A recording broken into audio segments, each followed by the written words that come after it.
Bom dia a todos. Este é o programa A Bola Rola, a História Não Para.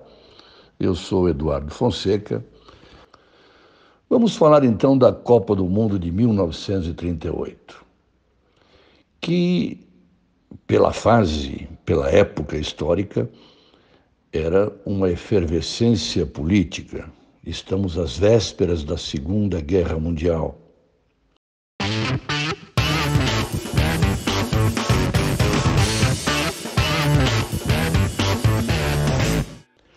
Para essa Copa, 3 países apresentaram-se como candidatos para sediar o torneio.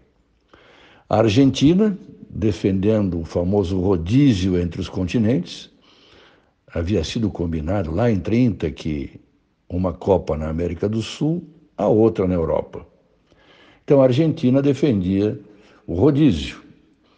A Alemanha, interessada em repetir o sucesso político italiano na Copa de 34, e a França, do presidente da FIFA, Gilles Rimet. O Congresso em Berlim, 13 de agosto de 36, decidiu que a Copa seria na França, que faz grandes investimentos na infraestrutura, ampliação do Estádio Colombe, a construção do Estádio de Bordeaux. O governo francês e Jules Rimet queriam uma Copa sem incidentes políticos, somente futebol. Para contrapor, inclusive, o que aconteceu na Copa de 34, um palco total para a propaganda fascista. E também para se contrapor à questão política dos Jogos Olímpicos de 36, patrocinados pelo regime nazista na Alemanha. Mas essa ideia francesa se revelou quase que impossível. Começa com o boicote argentino, que perdeu a disputa para sediar a Copa. Com o boicote uruguaio, por conta de que as seleções europeias não vieram disputar a Copa do Mundo de 30, que foi disputada no Uruguai. Vários países das Américas desistiram. No final, só o Brasil, como sul-americano, foi disputar a Copa na França. A Espanha, no meio da sua guerra civil, ficou de fora. O Japão, em guerra com a China, desistiu de disputar as eliminatórias. Então, a Indonésia foi o país asiático, aliás, o primeiro país asiático numa Copa do Mundo. E também a Áustria, que tinha o Wunderteam, uma seleção poderosa, se classificou, mas 80 dias antes da abertura da Copa, foi anexada pela Alemanha, que invade o país austríaco. E a Suécia, que tinha sido eliminada, acaba participando do Mundial e levando a vantagem. Passa direto para as quartas de final, porque ela seria o adversário da Áustria. Bélgica, Holanda, Hungria, Noruega, Polônia, Romênia, Suíça e Tchecoslováquia, além da França e da Itália, seriam as representantes europeias. E, como eu disse, apenas o Brasil representou a América do Sul. Cuba participa pela única vez da Copa do Mundo e a Indonésia representando a Ásia. O Brasil teve a sua melhor participação em Copas do Mundo.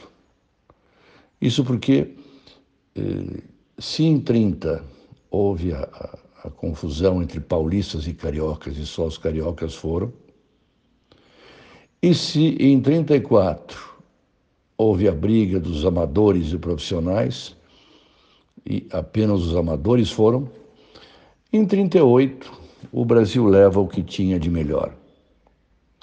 E consegue uma bonita campanha. Elimina a Polônia. Vejam, os jogos continuavam sendo eliminatórios, não eram grupos como a estrutura e o formato moderno, né? Tipo, ganhou, continua, perdeu, vai embora.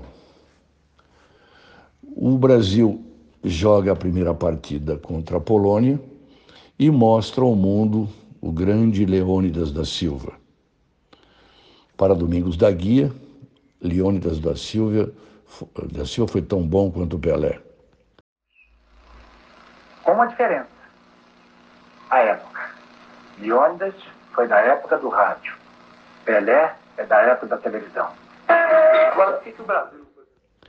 E é ele quem decide, num gol muito estranho, na prorrogação, o Brasil passando para a próxima fase, eliminando a Polônia num jogo que acaba em 6-5, isto na prorrogação. E Leônidas faz um gol sem as chuteiras e vai contar para nós agora como é que foi essa história. Ele ficou na boca de jacaré, descolou a sola da parte superior. Eu não podia ficar com aquilo. Então tirei e joguei fora a chuteira e comuniquei ao técnico para arranjar uma chuteira. Mas eu tenho um pezinho delicado, 36, então não foi fácil encontrar na Europa um tamanho desse, nem mesmo na minha equipe. Pedi daqueles garotos gandula que apoiam bola fora do campo, que prestasse uma botina dele. Mas lá o cara, 39, 40, até que encontrei uma 38, de 36 para 38, estava até dentro da época, que era o ano de 38, acabei jogando com ela. Mas ia ser cobrada uma falta contra a Polônia e eu fiquei desuniformizado. Chovia, o juiz não se apercebeu, nós não tínhamos meia branca na época se jogava com meias pretas. Então, com a lama também, o juiz talvez não tenha observado. As chuteiras não eram também clarinhas, não tinham de cor escura. E eu fiquei na jogada. A bola bateu na barreira, voltou para mim e eu aproveitei o lance e fiz o gol. Seria, naturalmente, se o juiz tivesse se apercebido, invalidado o tempo. Mas ele acabou consolidando, não se apercebeu, e foi um dos tempos contra a Polônia consignado. Muito bem. O segundo jogo do Brasil seria contra a Tchecoslováquia. O jogo acaba empatado por 1-1 e é um dos jogos mais violentos de todos os tempos. É chamada Batalha de Bordeaux, que teve 3 expulsões, 14 contundidos, com 2 tendo fraturas expostas. O goleiro Francesc Planica e Ulrich Nejedly. No jogo de desempate, o Brasil vence por 2-1 e aí então o grande problema, porque Leônidas da Silva havia se contundido no primeiro jogo já contra a Tchecoslováquia. Mas o técnico Pimenta resolve mantê-lo para o segundo jogo, o jogo do desempate contra os tchecos, e isso faz com que ele não consiga jogar a semifinal, que seria uma espécie de final antecipada da Copa, contra a seleção italiana.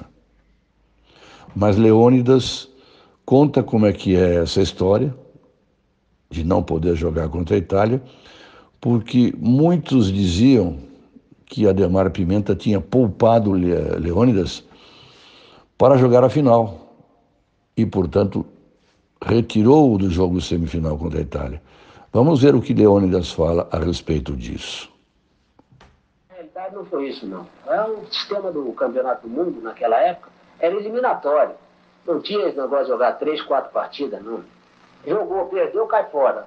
Então é automático. Nós jogamos contra a Tchecoslováquia, jogamos contra a Polônia, decidimos na prorrogação. Ganhamos de 6-5. Jogamos contra a Tchecoslováquia, tivemos que realizar 2 jogos, que nem na prorrogação decidiu. Às 2 horas de futebol terminou o partido empatado. Então houve um terceiro jogo, que foi 48 horas depois. Então o Pimenta não tinha centroavante, porque o centroavante, meu reserva, não tinha condição de jogo, era o Nijinho.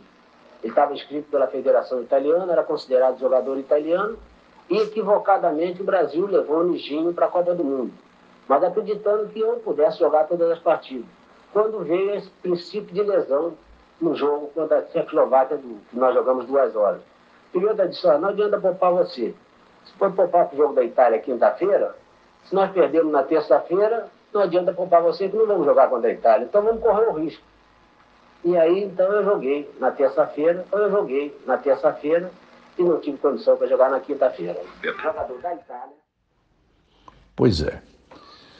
Aí, então, o grande jogo Brasil e Itália, que elimina o Brasil da Copa do Mundo e pela primeira vez, o Brasil chega a disputar o terceiro lugar, vence a Suécia por 3-2. Esse jogo foi bastante contestado pelos brasileiros em função de um pênalti que foi marcado contra o Brasil. A Itália vence por 2-1. Esse pênalti foi cometido por Domingos da Guia, mas a bola estava parada, o jogo não estava em andamento. Domingos explica o que aconteceu. Piola, ele chegou à linha de fundo, cruzou a bola. E a bola saiu pela linha de fundo. Eu, ao lado dele, ele me deu um toque no tornozelo para me provocar. E eu caí na armadilha dele. Eu deveria ter aceito o que ele me fez e caminhar para o campo sossegadamente. Não o fiz. Voltei e dei-lhe um pontapé no joelho dele. Ele aí fez aquilo que eu deveria fazer. Caiu, fez aquela cena. O juiz chegou para mim, o juiz era húngaro. Urururu. Tá bom, esse negócio é esse, eu vou sair de campo. E fui saindo. E o bandeirinha disse, não, Domingos da Guia, não, volta. Me falou Domingos da Guia em português. Eu voltei para o campo satisfeito.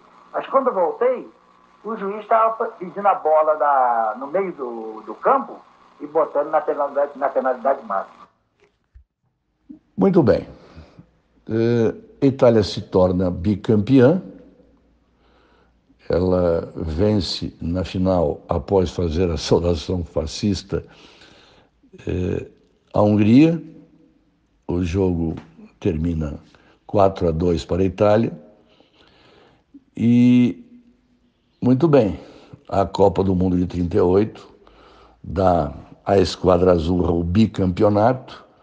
O Brasil tem uma excelente participação, como já registramos, e esta participação acaba lhe oferecendo a oportunidade de sediar a Copa de 50, a primeira depois da Segunda Guerra Mundial.